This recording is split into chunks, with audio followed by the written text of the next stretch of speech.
Oh, I didn't see you there. I'm just working on my homework assignment. My English teacher wants me to write a sequel to Oliver Twist, and I'm just about finished.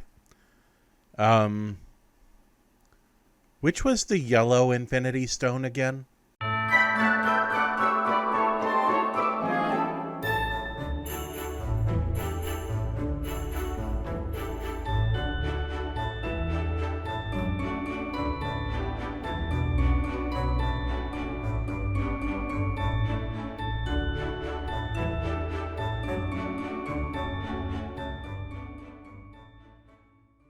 Born in 1948 in St. Louis, Missouri, United States of America, David Martin Ruprecht was the son of a Lutheran minister. His father wanted young David to follow his path within the church, but he had his heart set on acting. He would graduate from Valparaiso University with a B.A. in theater, and he would spend time studying acting at the Brooklyn Academy in Coventry, England, before moving to Chicago, Illinois. For 6 years, he bounced around the Chicago theater scene, but an encounter with Eve Arden changed his direction when the Our Miss Brooks star encouraged David to try his luck in Los Angeles. Moving to Hollywood, Ruprecht would study improv with the Groundlings in the 1970s, starting with an appearance as David on The Rockford Files in 1977. Ruprecht embarked on a prolific career as a television guest star that would include appearances on Benson, Fame, Three's Company, Riptide, and St. Elsewhere, as well as playing Thurston Howell IV in the Gilligan's Island reunion movie, The Harlem Globetrotters on Gilligan's Island. Branching out into writing, he would provide 5 scripts to the classic oddball first-run syndication sitcom, Small Wonder. Well, apparently it was just a sudden power surge. Ted, did you see that? What? Well, the picture behind you, it turned upside down. Honey, I think the movie's getting to you. From 1988 to 1992, Ruprecht would appear on Days of Our Lives as Dan Ryan. But in 1990, he took on probably his most recognized and popular role as the host of the revival of Supermarket Sweep. The original short-lived incarnation of the series ran from 1965 to 1967, but in 1990 the show would be revived with David Ruprecht taking the lead in front of the camera for the Lifetime Network from 1990 to 1995, and then hosting a second revival from 2000 to 2003 for PAX TV, the channel that would later be rebranded as ION. Ruprecht's charisma, as well as his seemingly endless supply of loud sweaters, made Ruprecht a cult pop culture phenomenon, and with the addition of Supermarket Sweep to Netflix, Ruprecht reported that his Facebook requests and the messages requesting pictures of his bare feet exploded overnight. In 2008, Ruprecht would guest star in True Blood in the episode Mine as a televangelist. In more recent years, Ruprecht has focused on appearing in faith-based Christian films. And the business belongs to who, Mr. Cratchit? It belongs to you, Mr. Scrooge. Yes, to me.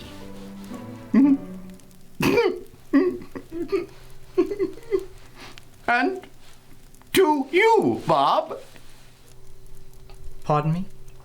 In 1969, Ken Curtis, a minister and TV producer in Boston, Massachusetts, would collaborate with Dick Ross, the producer of The Persuader and Texas to Baton, to start a production company dedicated to making and distributing films with Christian themes and stories to mainstream cinemas.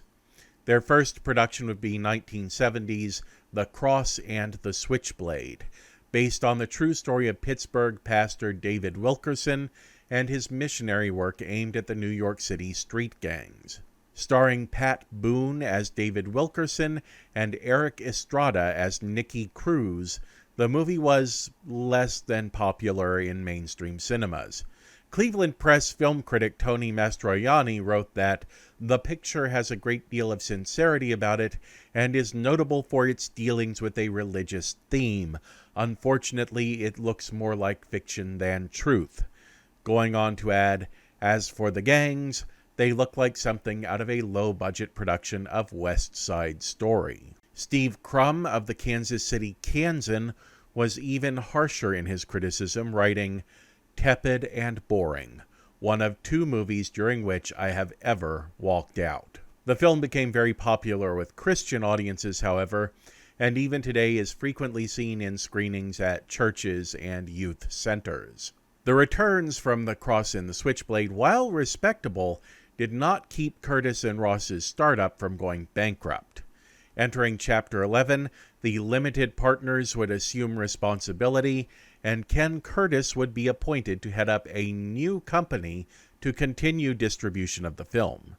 The new company was Gateway Films, and in 1972, it would abandon the previous company's model of focusing on mainstream cinema distribution to reach out instead to distributing films to churches, schools, prisons, the military, and other such organizations.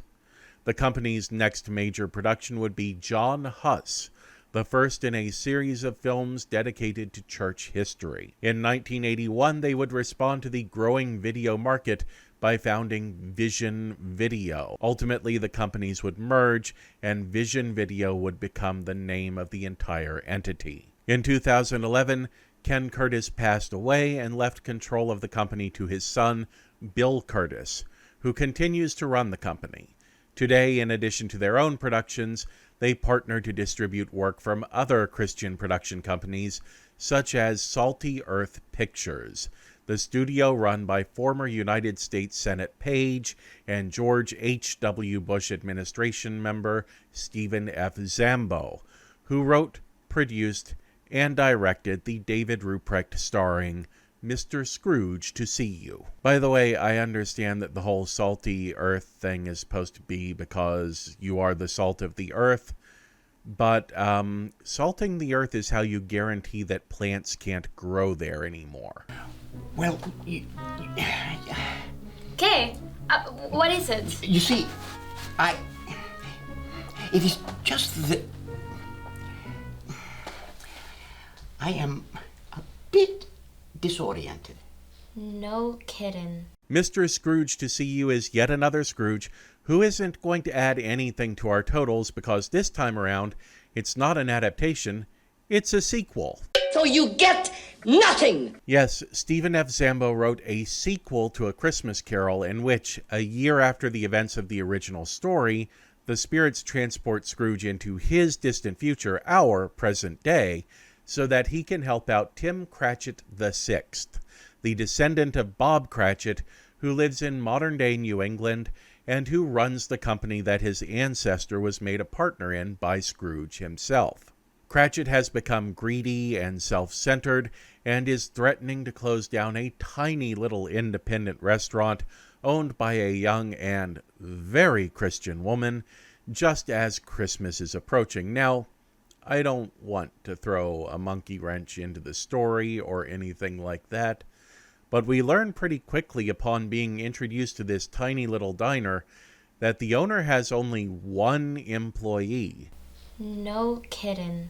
That employee was a good friend of hers before she took over the restaurant, and that further, the owner of this restaurant hasn't paid her one single employee for 4 months because business has been slow. She hasn't been able to pay one employee for 4 months. If that's not a federal crime, it should be. But nevertheless, she's a good woman because she allows the restaurant to be used by a Bible study group that missions to the city's homeless. And they drink lots of coffee and water, served to them by a waitress who hasn't been paid for 4 months.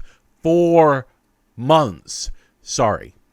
I'll get back on track. Everything's fine. I'm fine, fine, fine. fine. When Scrooge stumbles into the diner, he's charmingly befuddled, having just been displaced over 100 years.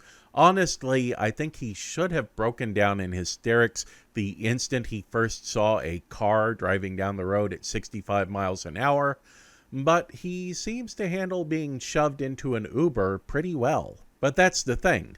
Scrooge has mellowed in the years since the original story. Super mellowed, almost annoyingly so, as we get to see him before he time travels, repeating his prank from a year earlier by pretending to have reverted back to his old ways when Bob comes into the office. I wonder how many times Scrooge has repeated that prank during the year. Everything's fine. I'm fine. Fine. But no, this is a Scrooge who is filled with the light and love of life and, apparently, Jesus. And it doesn't take long before he realizes his true mission, to get this lady her damned 4 months back pay. No, not really. It's to hook up Tim Cratchit VI with the Christian hottie who's running the diner into the ground. Everything's fine. I'm fine. And he accomplishes this by flashing his original copy of the original partnership documents for Cratchit's firm, which gets him in the door as management somehow. And from there he starts spreading Christmas cheer.